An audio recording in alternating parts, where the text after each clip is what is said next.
Good morning, everybody. We are live betting for breakfast, college football conference championship Saturday. I'm Mark Drumheller, and I'm here with Dave Gleckner, powered by the Sharp app. Guys, if you have not downloaded the Sharp app, you are missing out this college football season. The best odds tracker, bet tracker. You get all the different sports books on there. Plus, it gives you access to all the content that we're doing over at the Sharp app. It's been an incredible college football season. Get into the action. You can join the free Discord as well if you see the link in the YouTube channel. Dave, this is it. This is the weekend, my man. Conference championships. It got started last night. We saw Oregon get bulldozed again by Utah. I was on the under. Sharp members got paid on that one. And then we saw a insane game.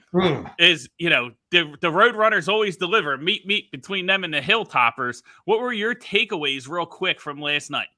Well, you saw rematches, right? It was really cool. Yes. And you see a couple rematches today. So starting with the Oregon game, what we saw in game one was Utah was physically, dominant.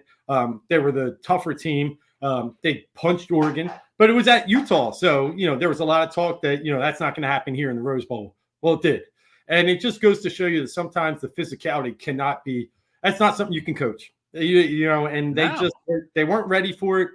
And it's just a really bad matchup for Oregon. And it showed again. And kudos to Utah, because that's a team that kind of spun its wheels the first 3-4 weeks of the season, had to make the quarterback switch to Cam Rising. And then you're looking now and they're reaping the benefits. And really, really good for Utah. The best team in the Pac-12 won. So that's my first takeaway. You? Yeah, definitely. I mean, and I talked about this game leading up to it on Fox Sports The Gambler, talked about it Thursday night, talked about it Friday night. I just didn't know what Oregon was going to do differently. You talked about the physicality, and that's kind of why I liked Utah in the first matchup. Now, this matchup, I did go with the under. I felt like I had the best edge there.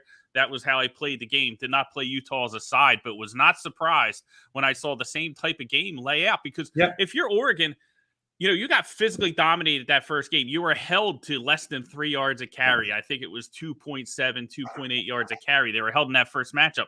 What are you going to do in 2 weeks? You're going to drink some milk? You're going to get the bench press up? You're going to get stronger? Like, what are you going to do in 2 weeks when you're getting beat up front by a stronger, superior Utah team? And we saw that there was really nothing they could do. I mean, they had no shot in that game. And that was the other part too, is I expected it to be more competitive, but I thought by the fourth quarter, mentally, both Oregon and Utah would know that Utah was the stronger, superior team. Yeah, I agree. I did think it would be closer. I didn't play the game. I did try an in-game line of plus 10.5, and obviously that didn't work. I thought Oregon might just, like you said, wear down late, but man. Cristobal was like, where's the flight to Miami? He was like putting he was like live bet. He's like, forget about that. I'm going to Miami, man. Yeah, and then 1 foot out the door, Mario.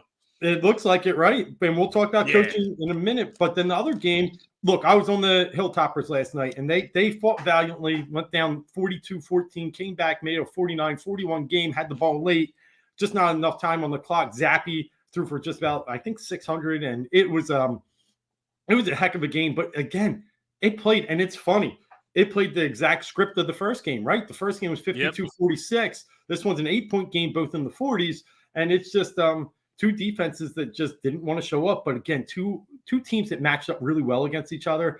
Bad pass defense, bad rush defenses, and then just an up and down game. Really impressed by UTSA. I played them all year. This was the first time I went against them. Coming off the Mean Green loss, getting smoked like that. Now it's a different team. North Texas runs the ball. They had over 300 yards rushing against them, so it was a different team. But I didn't know how they respond, and man, did they ever! And good for them. What a great year. Yeah, I'll tell you what. My credit goes off to Western Kentucky, because I didn't think a team could be that self-destructive in one night. It was unbelievable. Like the drop passes, the muffed punt at the beginning of the second half. Really, it was a wrap after that. And it's just I've never seen a team play so well. I think they won 7 straight coming into that game. Western Kentucky was a team that I was on at the beginning of the year. Team total overs, was kind of hammering them until they hit that losing streak. But then they've been on fire coming in. And I just thought it was kind of, Western Kentucky, just getting better as the season goes on. UTSA kind of falling down the stretch. I thought that Western Kentucky was the play again. I took it at a bad number at 3.5. I knew when I took that number, I'm like, listen, this is a 6-point difference from where it opened. You know what I mean? And I'm like, I had reservations, but I just thought Western Kentucky, the better team, outgained them by like 120 yards in the first matchup and gave that game away as well. Interceptions in the red zone. I thought they would clean it up this week. But the funniest part, the most interesting part, Dave, we talked about how a lot of people handicapped Oregon-Utah based on the home field advantage, but they did not do the same with Western Kentucky and the Roadrunners. And I think that was the biggest difference, was that crowd was all over Bailey Zappi in that offense. They were, and that is a difference in some of these games. They're played at different sites. Well, that one was definitely the home team's game. And I was nervous too. When I punched it in on Wednesday and gave it away over the heat ratio, I was feeling good. When I saw the movement continue to go in that direction, like you said, once it was 3.5, I started getting nervous. Like, this is a Vegas win. Like, it felt like all the money went one way. Sometimes money goes one way and they don't move the line and you start to feel better. That I felt nervous last night too. Yeah, I was like, man, I didn't like the line movement, but I just thought that there was just a lot of momentum going Western Kentucky's way. And I'm like, can they go out and just mess things up completely again? And they did. So kudos to them. 40 seconds in, 7-0. I'm like, yep, I got the I got this. We're good. Yeah. We're good. But when they started kicking those field goals in the first quarter, I knew it was gonna be a little painful. Yeah. But let's move on. New day today, right? We'll cash some bets, win some money. Can't wait. I got some plays that I love to talk about. But before we do that, quick couple minutes. We talked about Cristobal, all the rumors about him going to Miami. We'll see if that comes to fruition. I think he's leveraging Oregon with Miami to try and see if he can get some more money. We're going to find out who wins, the battle of the Bucks between the Ducks and the Hurricanes, who can pony up the most money for Cristobal because he's going to get paid. But lots of other coaching changes going on. The carousel continues. Obviously, the stunner and Lincoln Riley going to USC. And Brian Kelly, good old Southern boy Brian Kelly, goes down to LSU, shows off his new accent. What are your thoughts on that? I've always thought so little of Brian Kelly. And then to see that, it didn't even tip the scales for me. It's what I expect. He's an absolute fraud. He just screams at quarterbacks up and down the sideline. He doesn't coach. He's just a monster to me. And I know they got results. Yeah. But I never liked his style. I really thought and when they make the playoffs, they get beat by 40. It just tells me, you can beat your Armies and Navies and now your little Stanfords and play this out of conference schedule that's nice and puffed up for you and get your 11-1. Again, this team this year should have lost to Florida State the opening game. They had some others they should have lost. They only lost Cincinnati and they're still talking playoffs. This team's not a playoff team. But I'm not a big Brian Kelly guy. He's going to get eaten alive down there, and that's good. Good for him. He would. Yeah, I think he's in for a rude awakening, man. Now, listen, for him, this is another thing. Like Lincoln Riley, I don't blame him for taking this job. It's LSU. You have so much more recruiting power. There's money, right? You don't have to deal with. It's hard to win at Notre Dame. I give him respect for what he accomplished there. I don't think he's a great person. Obviously, we don't want to talk about the video tower incident with, Declan Sullivan and all that was a horrible tragedy, but I didn't like the way that, that was handled. But I just think when he goes to LSU now, it's like he doesn't have to worry about character. He doesn't have to worry about anything. He can go out and get any player in the country he wants. And we're really going to find out where he lands in, the rankings of the coaches in the country, because now LSU is a big spot. And with that, it's going to come big expectations. Yeah, he's in for a rude awakening. And I mean, you didn't like the execution talk earlier this year, how he wants to execute his whole team.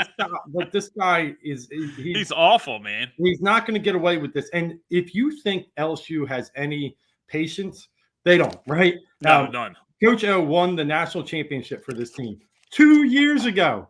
The last 3 coaches that have been at LSU have all won national championships. You don't get one done early, you're out. I mean, Les Miles, national champion. Coach O, national champion. Before that, Saban. It's I don't see this guy winning a title down there. I don't see this thing lasting more than 4 or 5 years. it could get ugly quick. I'm with you. I see a comment in our, he's going to get exposed. He's going to get smoked. I agree with all that. Yeah, definitely, man. I think that I think it's going to be tough times for LSU, but we'll see. We'll see. We'll give him a shot, but I don't think I don't think he's going to have a lot of success there. SEC is a different animal, man. It really is, and there's going to be, like you said, the hardest part is going to be a ton of expectations, with that. But let's get into the games, Dave. Let's get into the games today. Listen, starting at noon all the way tonight, we got a game that I think we're aligned on. We can talk about first, and that is going to be the Oklahoma State Cowboys against the Baylor Bears. Another rematch. Oklahoma State beat them earlier in the season. This is a game. We're seeing up to 6.5 now. Oklahoma State money continuing to come in. This one opened at 6.5. We saw some Baylor money earlier in the week, but now that the limits are off on Saturday and they're taking the most money, we're seeing it move towards Baylor. What are your thoughts on this one? The Cowboys with a chance to get into the playoffs on the line. Do you think they deliver? I do. And I think this is a typical situation. We talked about rematches earlier, where I think you're going to see a similar game played out. They won 24-14 earlier in the season. What we know is, it's pretty much iron meets iron here. And Baylor's 8th in the nation rushing the ball. They're a great running football team. And what did they have in the first matchup? I think they had like 99 total yards on 32 carries, something in that range. They could barely get 3 yards a clip. And that affected them. Obviously, only scoring 14 points. Jerry Bohannon then had to be a factor in the game and couldn't pass for under 50%. So when they can't get the running game going, then they can't get the pass game going. And that can be a difficult task for Baylor today, especially against the nation's 6th best rush defense. So you got the 8th best rush offense versus 6th best rush defense. I lean towards a defensive team in this situation, someone that can scheme it up, really stack the box, really affect Baylor's ability to run the ball. And why can they also do that? Because of the uncertainty at quarterback for Baylor. I think that's another big factor. Jerry Bohannon pulled his hamstring 2 games ago when they were playing Kansas State. In comes the backup quarterback. Let me get his name. It's Blake, right? Something like that. Shipley? Chapin. Blake Chapin. Chapin, yeah, there you go. Yeah, watch the game, and he was effective versus Kansas State. I was really surprised they threw the ball, but they threw it effectively just to move the chains. Not to necessarily score, but to move the chains. Held on to that game. Last week, Texas Tech, 27-24. He did have to throw to make some, big throws to win that game. I'm just not sure, if he has to play today, he's up against a different monster. He played K-State, who lost to Texas, by the way, last week, and Texas Tech, who's one of the worst. He's seen 2 defenses. Now you go up against the conference's best. Or Bohannon plays on a bum leg, and then what do? Stack the box. I think it's bad either way for Baylor. I really like Oklahoma State in this game. I think they're focused. I think last week was that get that monkey off your back kind of say. This will be the chance to win their first ever Big 12 championship, and I think they're going to take advantage of that today. Yeah, the monkey is off the back for Gundy. He finally got past Bedlam, got past Oklahoma, has a chance to get into the playoffs. Everything is lining up for him to take advantage of. But again, I think a similar theme for conference championship weekend started last night with Oregon, Utah, and just, 2 teams that want to play the same style of football, the same brand of football, run the ball, play good defense, and one is just better at it. One is just physically stronger, and I think that's what we're seeing with Oklahoma State and Baylor here. I think that's what we're going to see tonight with Michigan and Iowa. We'll bring Lexi on a little bit later, and we'll talk about that game. But 2 teams that just are almost mirror images of each other, except one is bigger and stronger. You look at that first game, Dave, against Baylor, Oklahoma State defense held Baylor 3 for 15 on 3rd downs. They got out to a 14-0 lead in that game, let Baylor kind of creep in before they put the nail in the coffin with a long, I think it was a 60-yard drive with under 2 minutes left in the 4th quarter in that matchup. But Oklahoma State, when they needed to close out the game, were able to, and I think that's going to stick into the mind of the Baylor Bears. You can look at it both ways, Dave, and I'm interested in getting your opinion on this. Me as an Oklahoma State backer, I think they're going to win this game today. Sanders is obviously the weak link at the quarterback. Aranda's going to try and find a way to make him throw, right? And threw 3 interceptions the first game. Now, they still won the game by 10 points with 3 interceptions, but how worried are you about Sanders having to throw the ball. They rushed the ball over 200 yards on close to 60 attempts in the first matchup. So, they don't want him throwing the ball. Do you think Aranda can force him into having to do that? Or do you think Oklahoma State's just going to have their way with the rushing game? I think it's back to the rushing game. I think Oklahoma State, they proved to me in the first game they have patience. Like you said, 59 carries.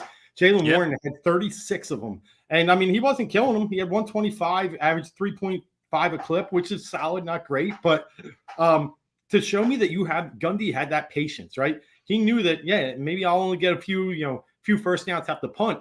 But that's the kind of defense I have, just play field position. I think they have the patience. They won't get suckered into Aranda's game of trying to make Sanders throw. And you're right, the 3 interceptions were crucial in that game. Kept the game close for a while. But, you limit the turnovers in this game. I can't see – like Baylor scored on a short field.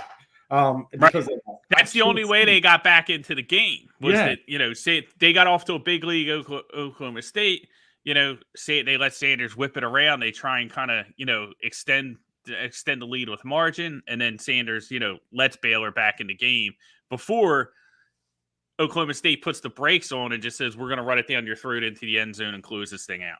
Yep. I think that's what it's going to be. I mean, we went back to the first game again. I'd say it ended up, I think, 29 for 107, but one of those carries for Baylor was a 55-yard run. And you take it away, you're 28 for 52. You're not even getting 2 yards of clip. Good. Not good. Not good at all. And now you have a quarterback that's either hurt or a freshman. Either situation, not good at all. Yeah, I really like I like Oklahoma State a lot in this situation. I get nervous about coming off that emotional win versus Oklahoma, but this is such a big game that you're able to still ride that wave, I think. I don't see a letdown here. I really see them taking advantage of the situation that's before them.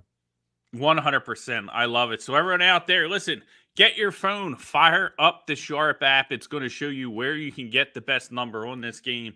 Punch it in. Oklahoma State Cowboys going to the bank today. Absolutely love it. I think Gundy, man, a huge relief after getting Lincoln Riley off his back. And, now I think he delivers, man. And I think it's going to be a fun playoffs. I think you're going to see some really good defenses in the college football playoffs this year, however it shakes out. You look at Cincinnati in the mix. You look at Oklahoma State in the mix. Michigan obviously controls their destiny tonight against the Iowa team. And then Georgia. And then Alabama. Even if Alabama is able to sneak in somehow, they get the win today, or everyone else loses and they lose, and somehow they get in there. Very good defense as well. But let's talk about then right now. The marquee matchup of the day. The Alabama Crimson Tide takes on the Georgia Bulldogs. And this one, Dave, is absolutely fascinating from a line standpoint, because this thing opens up at 4. It was 3 on the look ahead last week and nothing but Georgia money. And I'm going to check right now, and it looks like we are still at 6.5 on this game. And I think that, when you look at the matchup between these teams, Dave, we'll see right here. It opened at 4, total 53.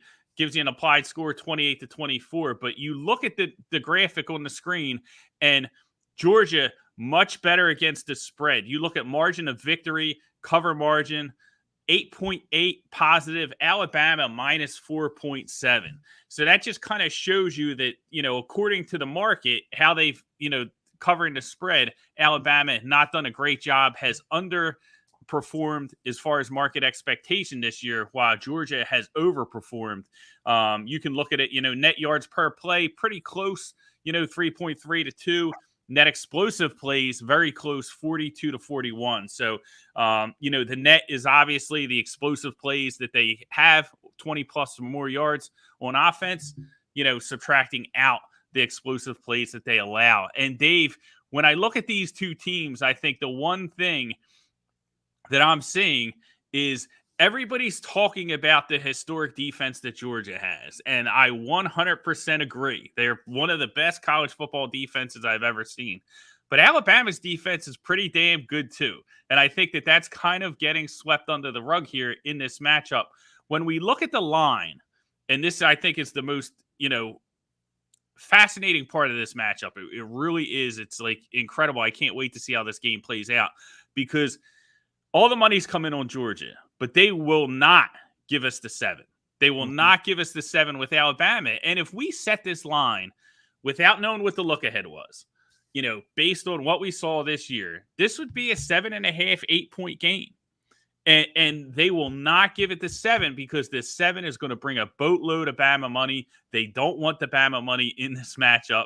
They want the Georgia money, and that's why they refuse to move the 7 on here. And I'm going to sit here and wait this out. I have not bet this game, but I will bet it if it gets to 7 minus 110. Now, I'm not going to go 7 minus 120. If I can get 7 minus 110, I'm going to take the Crimson Tide here. What are your thoughts on this matchup and the line movement and what we're seeing between, the two powerhouses that, you have Bama fighting for their playoff lives here?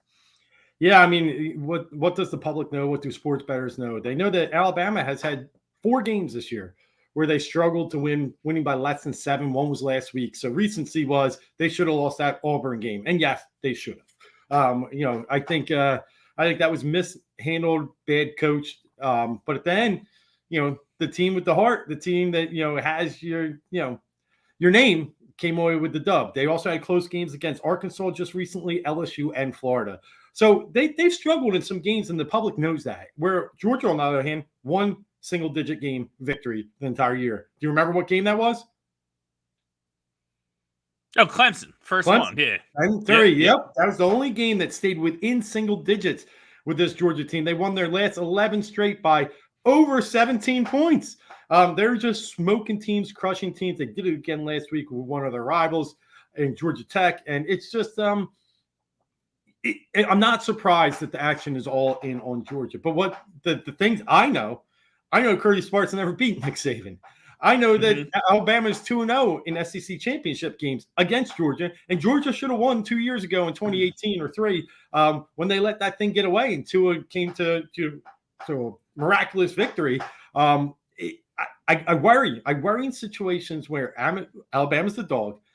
They're getting written off. I think this just fuels the fire. I think this is a perfect situation for Saban. I think they're very undervalued in this game. I like them at 6.5. I actually think, the books wouldn't care if more Bama money came in and they win all the VIG. But if they're so confident that Bama might cover this game, yeah, they would hold it at 6.5 and just keep letting that Georgia money roll. So it's possible that's what they're doing. But I tell you, I feel good either way with 6.5. 7, I feel good too. But I like Bama in this matchup. I think it's the perfect situation. And Bama knows they're out. They are out if they lose this game. The only way they get in, you mentioned earlier, they're going to need multiple teams to lose. People said maybe just Oklahoma State. I think you could see Notre Dame hop Bama if you don't sit there and see multiple teams lose. Like they might need Cincy too. Yeah, and listen, I was doing my research on this game, Dave, and I went to, I'm on the computer and I'm trying to, run some numbers, and I'm like, well, let me see how Bama's done as an underdog lately. Okay, I don't remember him being an underdog last year. Let me go back to 2019. Oh no, okay, 2008, all the way back to 2015. I had to go to find out, when they were a dog. They beat Georgia 38-10 in that matchup. Before that, it was another 6 years. 2009 was the last time they were 4.5 dogs to Florida. They beat them by 20 points in that matchup. Only 5 times, they've been underdogs under Nick Saban. They won 4 of the 5 games. I think that this is a lot of points to give Nick Saban as a dog in this matchup. And let's talk about, the historical perspective is good, right? But let's talk about like on the field. Like I really think that where I disagree with, some of, the sports bettors that I've heard that have been on Georgia is that, Georgia's defense is historical and they are great. And Georgia's probably going to win the national championship. I think they're going to be the champions when this is all said and done. And I think that they're the better team on the field tonight. That doesn't mean they cover the spread. Like both things can be true, and I just think that this Alabama defense is very good as well.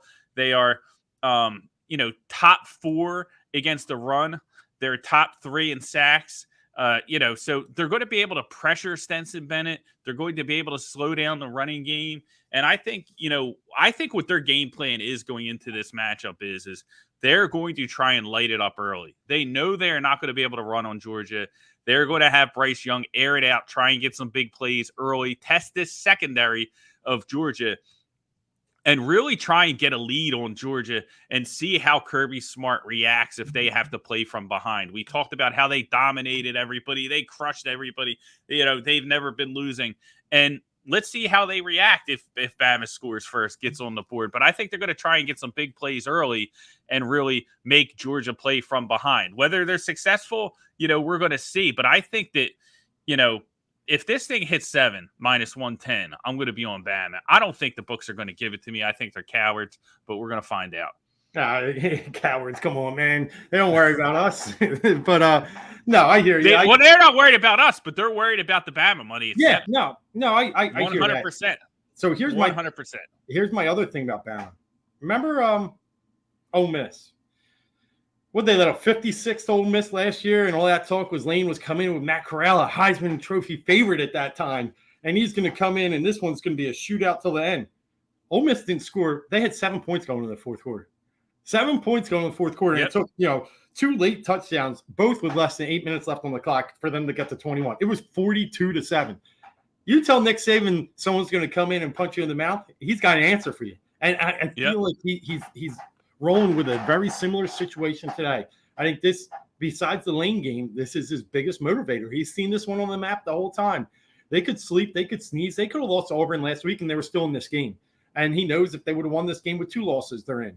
But now he's there with 1 loss. I think, I'm with you. There's just so much motivation. Bama's not dogs much, but when they are, they bark, and they bark loud.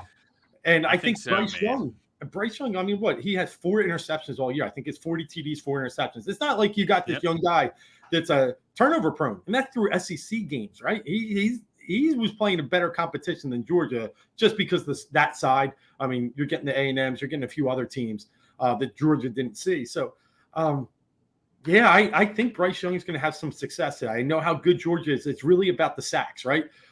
Georgia's defensive line, they create some pressure there. They'll give Bryce some problems. But if they can max protect and find some situations, give him time, he's going to find Mechie. He's going to get some big plays that Georgia hasn't seen this year. Yeah, I think Bryce Young, takes a little bit of too much flack, to be honest with you. Like, I know that, the Heisman race is a little crazy this year, but, you talked about it, 40 touchdowns, 4 interceptions. You look at the top 10 quarterbacks, from a statistical standpoint, none of them have 4 interceptions. They all have much more than 4 interceptions. Yeah. 40 touchdowns, same as Kenny Pickett, right? Everyone thinks Kenny Pickett's the greatest thing, on earth. So I think his numbers are good, and he's doing it without a strong offensive line, without the weapons that Bama has typically had. I think Bryce Young a little underrated in the market, to be honest with you. But I think he's good. They're going to come out. I think they're playing, and they're going to try and jump on Georgia early. And it's really going to be up to the Georgia secondary. I know a lot of people I respected are on Georgia in this game. Yeah. I'm not saying they're not the best team. I just think that this is a lot of points, man, like, to give in this situation. You know what I mean? So Georgia's in, right? They lose, they're still in. Oh, yeah. Yeah, 100%. They could lose 100-0, they're in. Yeah, so, and who's got the more motivation too, right? I mean, it's right. I'm not saying Bama outright. I'm not calling that. But I'm telling you, I'm a little worried about Stetson Bennett. I can't get it out of my mind 2 years ago when Georgia was running the ball down Alabama's throat up at half, and they start letting him throw it. And then all of a sudden the game goes to, Kirby Smart guy out of his, you remember, you bet that game. You were furious. Running it down their throat, 7-8 yards a clip. And then they let Bennett back there and just start. Actually, it was last year, wasn't it? It was last year. Yeah. It was last year. Bennett killed him last year. But he's played much better this year. But again, Bama defense, 3rd in the country in sacks. Georgia defense, 4th in the country in sacks, right? Not saying that Bama's defensive front is better, but they're pretty good. Like, they're really good. First, I think. Yeah. And Pitt second. So all these teams that we're talking about today really bring that pressure up front. Absolutely. So let's get into Pitt. Again, Pitt taking on Wake today. This is a game that we're on opposite sides of. Let's talk about it. Pitt laying 3 still. I got it a 3. I think it's still a 3. Let me check the line. I had 3.5 earlier. I don't know. Okay, it is. It's moved up to 3.5. We've seen a little bit of Pitt money come in today. Yep. What are your thoughts on this matchup, Dave? The way I see it is, I just think that I saw Sam Hartman struggle against Clemson with a defensive front that can get after the quarterback, really forced him into some mistakes. And I think we could see more of that today. You're on Wake. You're on the other side here. So this is good. We can do a little bit of back and forth. But tell me why you're comfortable that the Deacons are going to get it done or at least stay within the number against the Pitt Panthers today. Yeah, I think they get it done. I think they win. And might break down some, and again, it goes a little bit of oil and water here, right?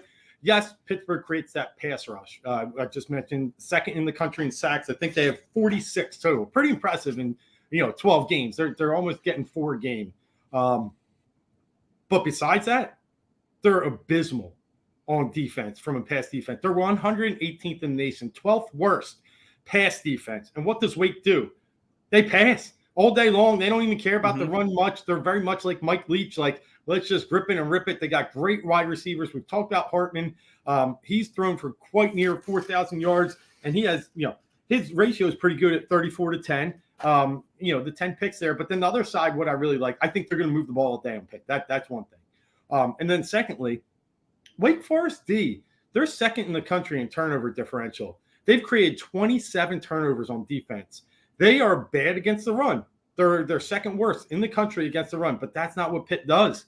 Pitt throws, right? And they've been able to create 14 interceptions and 13 fumble recoveries, and a bunch of them have been in the secondary. I think they're very fortunate. They're hunting the ball.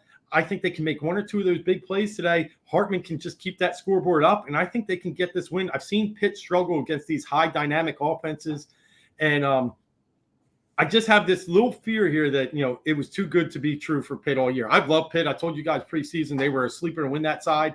I like Pickett. I just think I like Wake's matchup against that pass defense. I think they can create 1 or 2 turnovers.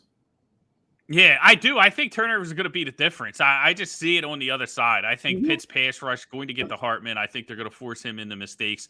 And on defense on the other side of the ball, running isn't what Pitt does best, but they're going to be able to do it very effectively today. So they're going to be able to have a more balanced offense. They're going to be able to move the chains. I think they score all day on Wake Forest, just like every team does against Wake Forest. So I just think it's going to come down to who gets those stops and those turnovers. And if that's the case, I will put my money, and I'm happy to put my money on Kenny Pickett against that secondary and Pitt's defensive front against Sam Hartman.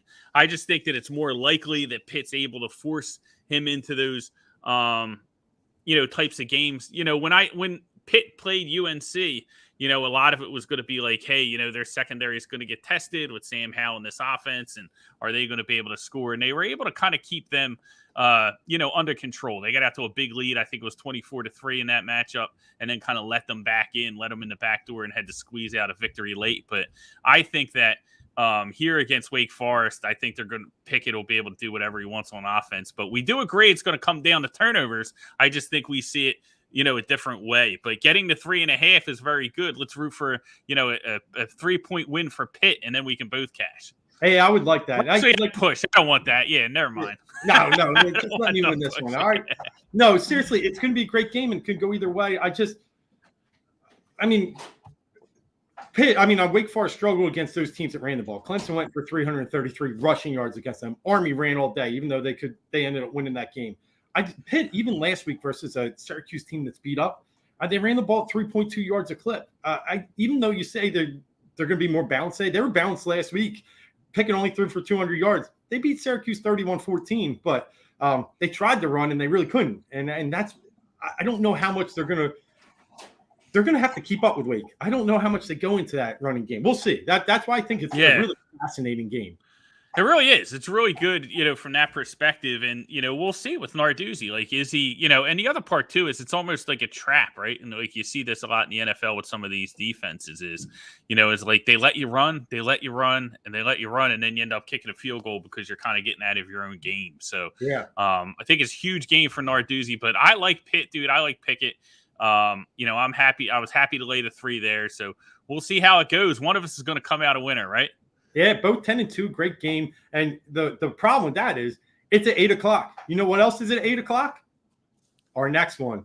That's right. Another winner tonight. Another winner tonight. We know. So let's bring Lexi on now. And we'll talk about this Michigan-Iowa game before we get out of here. Lexi on cloud nine after the big win against Ohio State that I did not see coming. Harbaugh finally came through, you guys. Let's just cheer for it. Yay. Yeah, no, it was great. And I said last week that line just told me Michigan. I couldn't do it. I still couldn't do it. Everything else told me Ohio State. So I'm just happy I could sit back and watch you be happy. That was man, I'm happy for all my Michigan fans out there. It's been a long decade, okay? It's been a really long decade. Yeah, cried tears of joy, no shame. I was bawling like a baby, it's like you're just so happy for like not only the fans, but just Harbaugh, he's just such a good guy and just has been hated on so much, rightfully in some ways getting the, criticism because he hasn't come out. But, just these kids, Aiden coming back, it's just a dream. I'm so excited. Yeah, I give Harbaugh a lot of credit for sticking with Michigan too, because there were those times when the hooks are out there, NFL, other universities, and you're watching these guys that are top-notch universities just run for the money. Harbaugh didn't, so I give him a lot of respect and good. Yeah, I'm happy. And we see that, like we've seen that consistently with these coaches. Is like, hey, things start not going sideways a little bit, and then they're out here getting 10-year, $100 million contracts, right? And they're changing their accent and doing all kinds of crazy stuff, right? Yeah, you get Brian Kelly developing an accent and like Harbaugh. My family is out here. But I couldn't even watch that whole video. Dude, it was brutal. It's hilarious. But listen, his back was against the wall this year. I was talking to Lexi a little bit earlier, Dave, and I was talking about how doing preseason write-ups and how we were viewing futures and things like that. And I had thought, I was like, hey, Michigan is a team. I think they can exceed expectations. They can have a winning year. I was like, I'm like, maybe Harbaugh doesn't get fired this year. Wouldn't that be awesome? And here they are competing for the college football playoffs, and I think they have a pretty easy road here today against Iowa. I think just like the other games we talked about, this is a team, Iowa's quarterbacking situation is a mess. Their offense is a mess. The only reason they came back against Nebraska is because they got like 3 defensive or special teams touchdowns. Like, the offense couldn't do anything. I don't think they're going to be able to do anything against Michigan. I think this is a tailor-made victory for them. Haven't laid the 10.5. I don't love that number, to be honest with you. 11.5 now.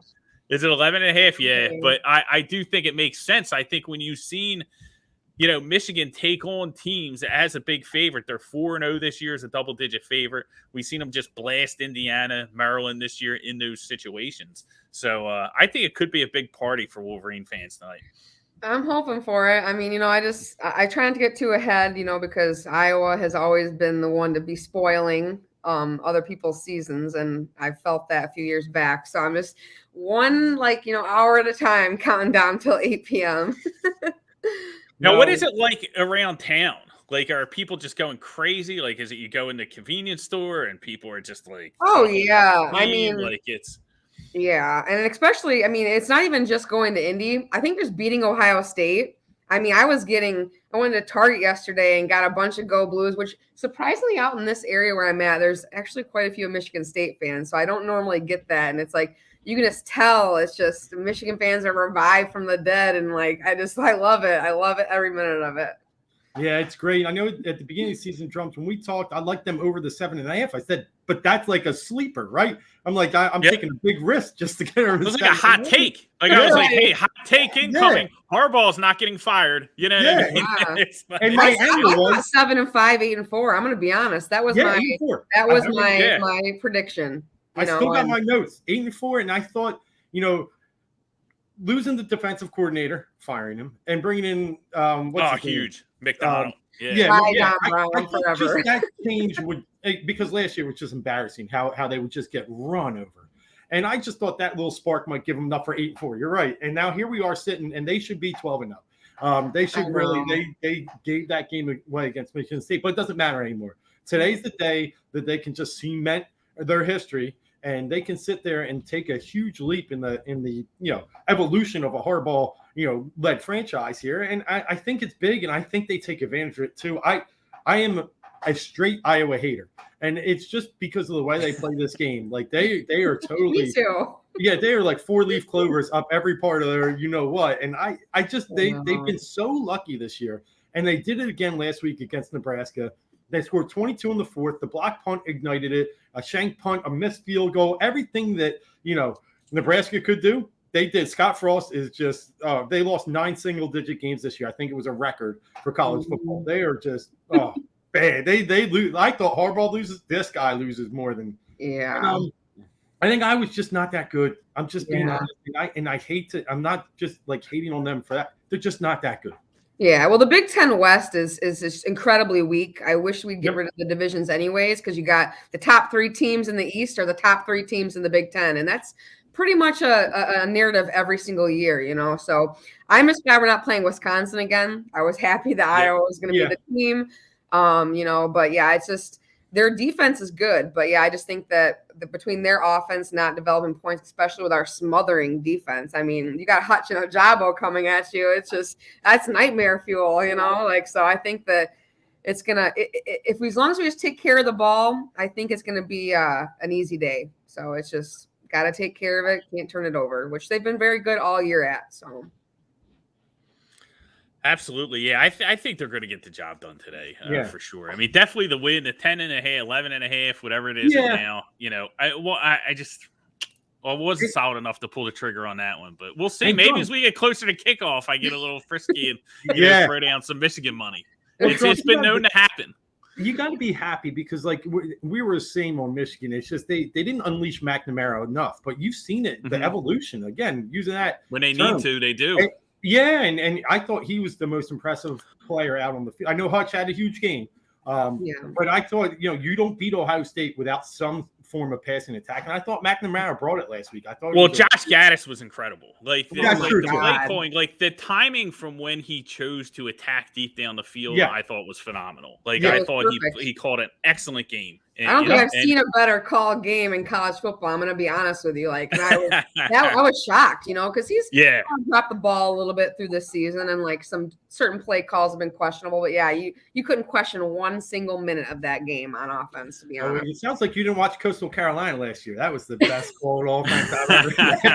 I do. I tell you what, I always have a special place in my heart. Okay, this season we'll go this season. No, I'm just kidding. Yeah, it's gonna awesome. Be great. So before we get out of here, Lexi, obviously best of luck tonight. We'll be pulling for you and Michigan, to get into the playoffs and get the big win tonight, and hopefully cover for all the Michigan betters out there. Get some Christmas cash tonight. But give us a prediction, give us a score before we get out of here. So I'm thinking that our offense is going to do well and our defense is going to do well, and I'm saying 31-10. Michigan. Nice. Absolutely. 30. Well, I don't think that's a bad score, man. I think that's right in the wheelhouse. I think they pull away. I think they can get the job done. Dave, before we wrap up, any parting thoughts for the audience, for the people out there? Yeah, it's going to be an awesome playoffs. You're going to see Georgia 1. You're going to see Michigan 2. I think Cincy sneaks into the 3, and it's going to be a coin flip there between Oklahoma State and I think they get in over Bama. So I think that's how it's going to go. I think they're going to avoid I don't know why I feel like they're going to move Cincy up, but I just have this feeling they're going to move Cincy up, and it's Michigan-Cincy, which is really, really interesting game. It could be. It could be. It's going to depend on Bama. If Bama if Bama loses and these other teams win, they are in. If Bama wins, they're in. They're in, and Oklahoma State's in, and Cincy's going to be on the outside. Correct. That's the team that gets punted out. I think gotta do what you gotta do. Join a Power 5. That's all I got. But if Cincy gets in, you really putting them against Georgia again? You did it last year. That's just like how they don't angle like that, but I think they're going to angle like that. I think they do. I think they put Oklahoma State 3. I mean, just look at the resume. Like, I get it. I get Oklahoma State has the loss, but I think they'll put. I think if they let Cincy in, they're going to put them in as the 4. Well, Cincy's ahead of Oklahoma State right now. Right, but Oklahoma State's going to beat a ranked team in Baylor, and they're going to, play Houston. Well, they're 10-1. I know, like Cincy, 10. They sure whooped up on. I don't even know who's out there. Christ, Southern Miss, Rice. Yeah, Southern Miss. Yeah. All right, that's it. Listen, everybody.